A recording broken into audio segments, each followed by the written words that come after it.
लग्नानंतर होईलच प्रेम या मालिकेच्या पुढील भागात इथे पाहत असतो की आपण जेव्हा फोनवर बोलत असतो म्हणत असतो, खरं सांगू का तुला, माझी ब्युटिफुल मला अजिबात सोबत नाहीये.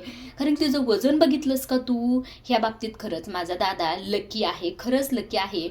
खरंच माझं नशीबच या बाबतीत खूप खराब आहे असंही ते जीवा म्हटलेलं असतं. इकडनं खरंच सगळं नंदिनीने ऐकले असतं, त्यामुळे नंदिनीला इथे फार रडायला येत असतं, फार वाईट वाटत असतं जीवाचं हे बोलणं ऐकून. आता इकडे खरं जीवा मागे वळून पाहतो तेव्हा मात्र तो घाबरलेला असतो हे सगळं नंदिनीने ऐकल्यामुळे. खरं तर नंदिनी इथे फार रडलेली असते. आता जीवा नेमकं ब्युटिफुल कुणाबद्दल बोलतो हे आपल्याला तर पुढे कळेलच.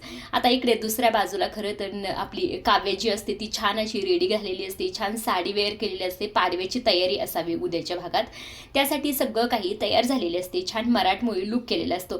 तेव्हा ती स्वतःचीच म्हणत असते, मी बरी दिसते ना. तेव्हा तिथे पार्थ येतो. पार्थ म्हणतो असतो, नाही तुम्ही जरा अपूर्ण दिसताय. तेव्हा इथे काव्यामध्ये, काय म्हणताय तुम्ही, काय झालं नक्की सांगा बरं मला, असं इथे म्हटल्याबरोबर पार्थ लगेच हातातला गजरा तिच्या हातात ठेवतो आणि म्हणत असतो, बघ हे म्हणतोय याच्यामुळे तुम्ही अपूर्ण आहात. गजरा लावल्याशिवाय कस काय माणूस छान दिसेल सांगा बरं, माझ्या बायकोला गजरा खूप छान दिसेल असं म्हणून खरं तर तिच्या केसात इथे पार्थने गजरा माळलेला असतो.